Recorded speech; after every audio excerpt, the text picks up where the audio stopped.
झोका भाग 5. खंडूचा मोठा आवाज ऐकून पळतच गुंजा बाहेर आली आणि त्यामागून सुधाही आली. त्याने बघितलं तर खंडू 10 फुटावर उताणा पडला होता. गुंजा धावतच त्याच्या जवळ गेली. त्याने कमरेला हात लावला होता. त्याच्या हाताचे कोपरे खरचटले होते. काय झालं धनी? असे कसे पडले तुम्ही इथं? गुंजा त्याला उठवण्यासाठी आधार देत म्हणाली. पण खंडू काही बोलण्याच्या अवस्थेत नव्हता. सुधाने आतून त्याला पटकन पाणी आणून दिले. त्याने पाण्याचा एक घोट घेतला आणि व्हरांड्यात येऊन तो भिंतीला टेकून बसला. इतक्यात सुधा, गुंजा आणि खंडूचे लक्ष झोक्याभोवती पसरवलेल्या पिठाकडे गेलं. त्या पिठावर पावलं उमटत होते. जसजसे पिठावर पावलं उमटत होते तसतसे ते पीठ काळे ठिक्कर पडत होते. ते पावलं झोक्याभोवतीच उमटत होते. ते पावलं वेगळेच होते. गोल गोल, त्याला बोटं नव्हती. खूप विचित्र दिसत होती ती पावलं. अचानक पावलं उमटणं बंद झालं आणि झोका मागे पुढे हलणं सुरू झालं. झोका घेताना जसा आपण पायाने टेका घेतो त्याप्रमाणे त्या पिठावर पावलं उमटत होती. सुधा, गुंजा आणि खंडू त्याकडे डोळे विस्फारून बघत होते. झोका आता अतिशय वेगाने झुलत होता. इतका वेगाने की आता निखळून पडेल की काय अशी भीती निर्माण झाली होती. सुधा, गुंजा आणि खंडू तिघेही वरांड्यातून धडपडत उठत आता बैठकीत बाहेरचं दार लावून जीव मुठीत घेऊन बसले. झोका जोर जोरात फिरत होता. झोक्याचा कर कर आवाज कांठळ्या बसेल एवढा जोरात येत होता. त्या पाठोपाठ मोठमोठ्याने श्वास घेण्याचा आवाज येऊ लागला. तो श्वास घेण्याचा आवाज हळूहळू खूप मोठा मोठा होत गेला. अगदी कोणीतरी आपल्या कानाजवळ जोर जोरात श्वास घेतोय असं त्या तिघांना वाटू लागलं. त्या तिघांना भीतीने आता हृदय बंद पडते की काय असं झालं होतं. थोड्या वेळाने झोका शांत झाला. रात्र हळूहळू सरत होती. जराही खुट्ट आवाज आला की तिघेही दचकत होते. अचानक घरातील वीज गेली. तसे तिघेही भीतीने गारठले. आतून मेणबत्ती आणायचा सुद्धा त्यांना धीर झाला नाही. जागेवरच सुधा गुंजाचा आणि गुंजा खंडूचा हात घट्ट धरून बसले होते.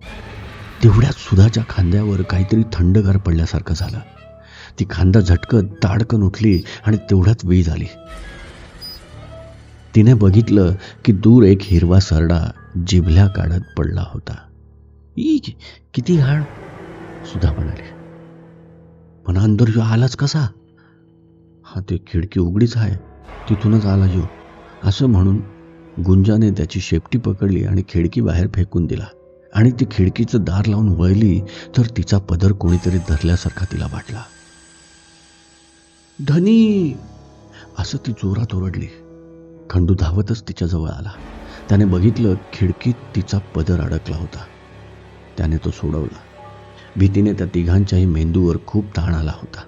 तिघेही उपाशीच होते कारण त्यांना जेवणाचं भानच नव्हतं. ते धकून सोफ्यावर बसले. तेवढ्यात फट फट फट असा आवाज येऊ लागला. कुठलं तरी दार आपटत होतं. तिघेही घाबरले. बराच वेळ तो आवाज येत राहिला आणि मग बंद झाला. पुन्हा तोच आवाज येऊ लागला. खंडूने कानोसा घेतला तेव्हा तो म्हणाला, मला वाटतं मॅडम, तो आवाज आतल्या खोलीतून येऊन राहिला. खिडकी उघडी असेल कदाचित. मी बंद करून येऊ की तुम्ही करता बंद? आपण तिघेही जाऊन बंद करून येऊ, असं सुधाने म्हटलं आणि ते आत बेडरूममध्ये गेले. तिथली खिडकी सताड उघडी होती.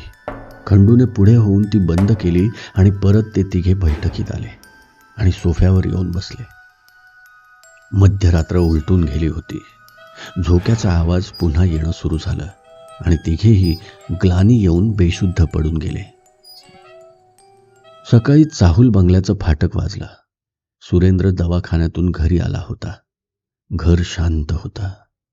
त्याने अंगणात येऊन सुधाला आवाज दिला, पण आतून काहीच आवाज आला नाही. तोही रात्रभर ऑपरेशनमध्ये बिझी असल्याने थकून गेला होता. झोक्यावर सूर्याचे कोवळे किरण येत होते म्हणून तो झोक्याच्या दिशेने गेला आणि त्याने जेमतेम बूड टेकवलंच होतं की त्याच्या पेकाटात कोणीतरी जोरात लाथ मारल्यासारखं त्याला वाटलं आणि तो मोठ्याने ओरडत 10 फुटावर जाऊन पडला. त्याची बॅग घेऊन दवाखान्यातून कंपाऊंडर आला होता. त्याने सुरेंद्रला पडलेलं बघितलं. तो घाईघाईत आत आला आणि त्याने सुरेंद्रला आधार देऊन उठवलं आणि आत नेलं. आत जाताच सुरेंद्रला धक्का बसला, कारण आत सोफ्यावर सुधा, गुंजा आणि खंडू बेशुद्ध अवस्थेत पडले होते. अरे, यांना काय झालं? चल सदू, यांना दवाखान्यात न्यावं लागेल. 1-2 जणांना ॲम्ब्युलन्स घेऊन बोलावून घे, सुरेंद्र म्हणाला. तिघांनाही दवाखान्यात भरती केलं आणि उपचार सुरू केले. तिघांनाही खूप अशक्तपणा आला होता. जोरजोरात पडल्यामुळे खंडूच्या कमरेचे हाडही दुखावले गेले होते. सुरेंद्रच्या कमरेलाही जबर मुकामार लागला होता. त्यामुळे सगळ्यांवरच उपचार सुरू होते. 2 दिवसांनी गुंजाला शुद्ध आली. खंडूला 24 तासातच शुद्ध आली. सुरेंद्रलाही थोडं बरं वाटू लागलं. पण मधून मधून खंडूच्या आणि सुरेंद्रच्या कमरेतून कळा येत होत्या. सुधा अजूनही बेशुद्धच होती. 3ऱ्या दिवशी ती शुद्धीवर आली. शुद्धीवर येताच ती घाबरून सुरेंद्रला म्हणाली, सुरेंद्र, तुम्ही काहीही म्हणा, पण मी त्या घरात आता येणार नाही. त्यापेक्षा मी इथेच बरी. मला ते कळलंय सुद्धा.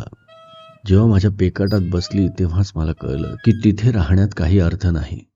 मी आधीच आपलं सामान दुसऱ्या एका घरात शिफ्ट केलंय आणि हे घर गुरुजींकडून आधीच बघून घेतलंय. या घरात काहीच प्रॉब्लेम नाहीये. काही दिवसांनी सुधा डिस्चार्ज घेऊन नवीन घरात आली. दिवसभर ती संपूर्ण घरात फिरून निरीक्षण करत राहिली. एका रात्री 12 वाजता तिला झोक्याचा आवाज आला आणि ती खडबडून उठली.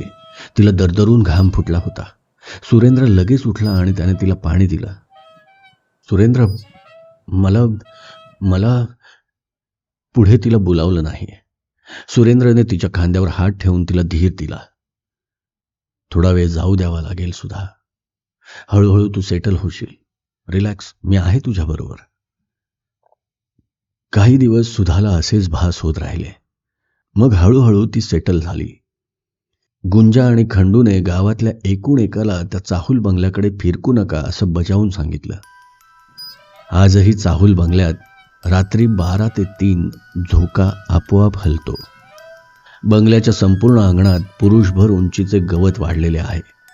फक्त झोक्याभोवती सगळीकडे खुरटलेले काळे ठिक्कर पडलेले गवत आहे.